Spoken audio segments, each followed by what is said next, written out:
This is an example where we want to see the application of some of the tools we used in capital budgeting for our personal investment. So in this example, we are assuming that you are 30 years old and you are trying to consider whether to pursue an MBA or not. And as of now, without MBA, you make 50,000 per year and your salary is expected to grow by 3%. And with MBA, you can earn 60,000 per year after graduation and your salary is expected to grow by 4% per year. And the MBA program is 2 full-year program and it costs 30,000 per year, and the fee is paid at the end of each study year. We are making this assumption to make the problem simple to compute, which is not practical here to pay the 20,000 at the end of each year, but usually we pay at the beginning, but we are making this assumption here that the fee is being paid at the end of each year. Now, you want to retire at your 65th birthday, right? And your discount rate is 8%. Now, the question to you is, what is NPV and IRR for this MBA education?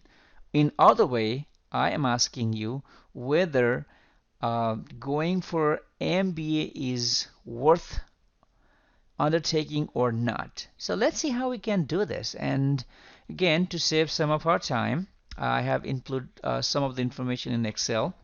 So in Excel, I have here, so with and without MBA, first salary, meaning the current salary, without MBA is 50,000 per year, with MBA is 60,000, and salary growth rate is 3% for a salary without MBA and 4% with MBA.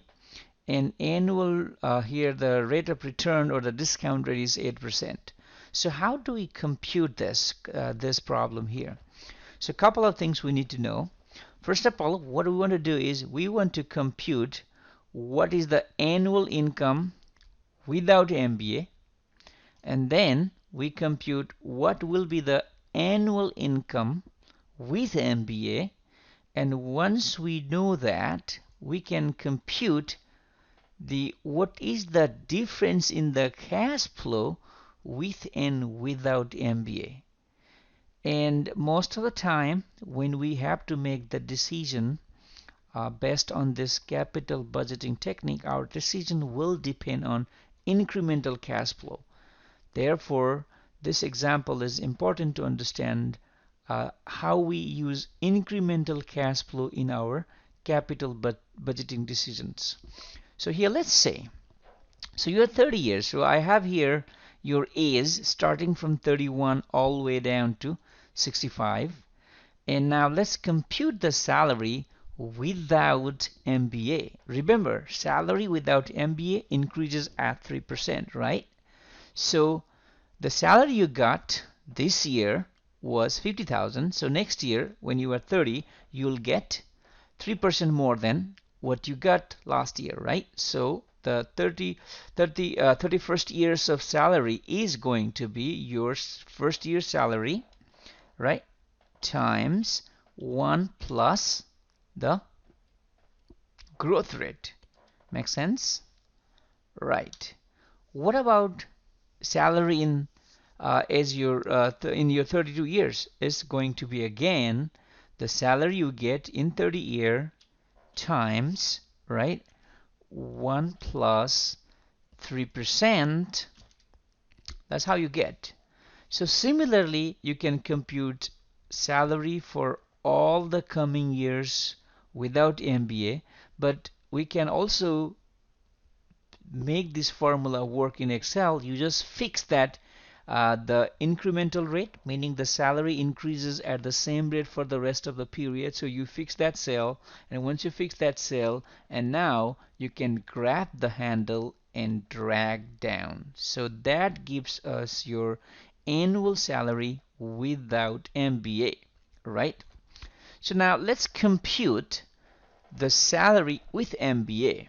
So remember, if you choose to go to school, then you don't work for next 2 years, so you are not going to make any money. And instead of making money, you have to pay 30,000 to school. So the income for your 31st year is going to be negative 30,000 because you are not working but you're paying fee to your school, right?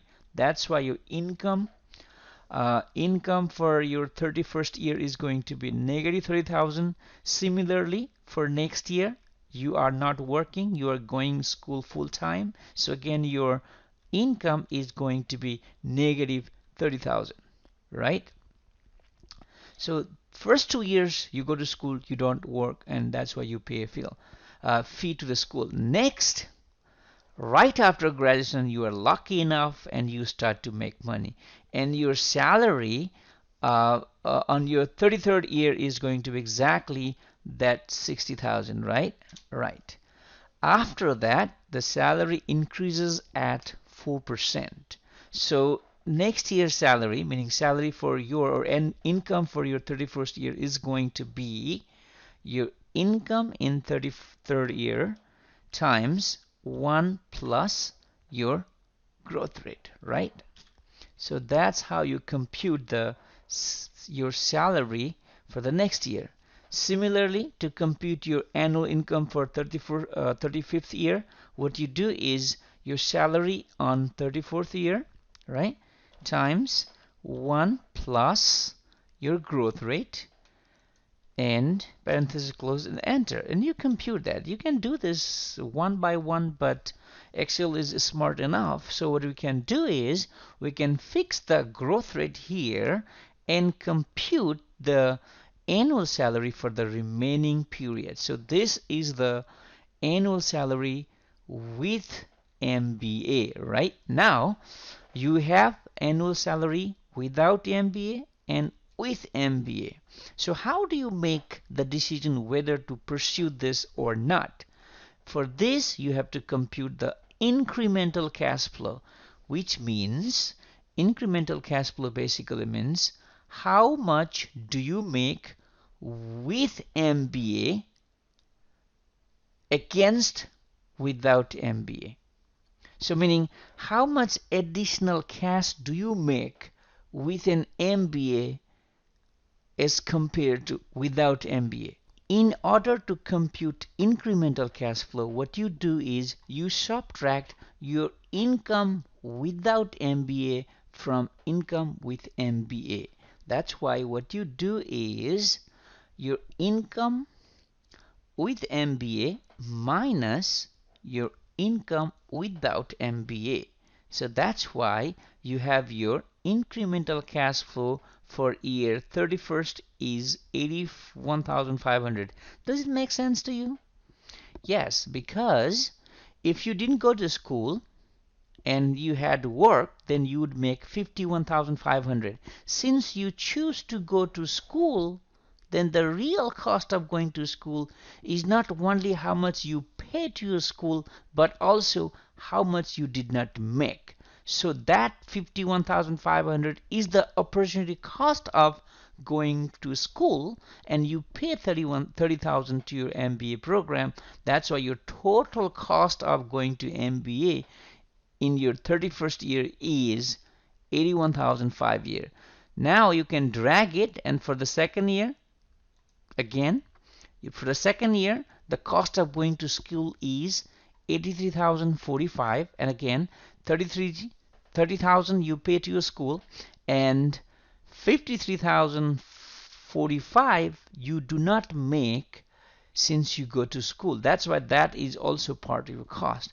And for the remaining period, once you start working here in year 33rd, meaning when you are 33-year-old, then you start making money as an MBA graduate, 60,000, and if you didn't have MBA, you would make 54,636. The difference, 5,364, is the additional income you have because of your MBA degree.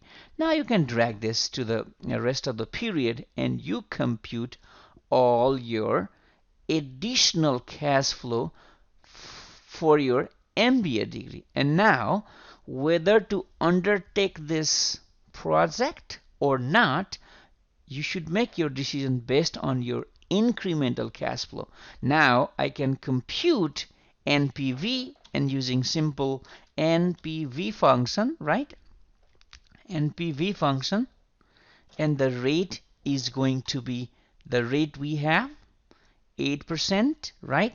Comma, all your future cash flow. Remember here, the future cash flow. You are 30 years old and all the cash you are considering is from 31st year to 65th year. So this is what you do, and you compute NPV, and the NPV of this project is 28,399.14, right?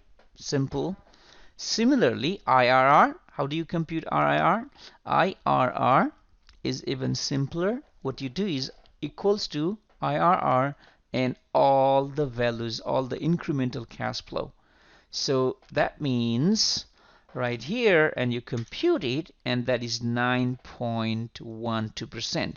So your NPV is positive and IRR is 9.12. So based on NPV, it is positive, so it is worth undertaking this project. Means good to have MBA. And based on IRR, what do? You compare your IRR with the cost of capital or return, 8%. Your IRR is 9.12%. So it's greater than your cost of capital. That's why undertaking this project is profitable. I hope this makes sense to you. Thank you.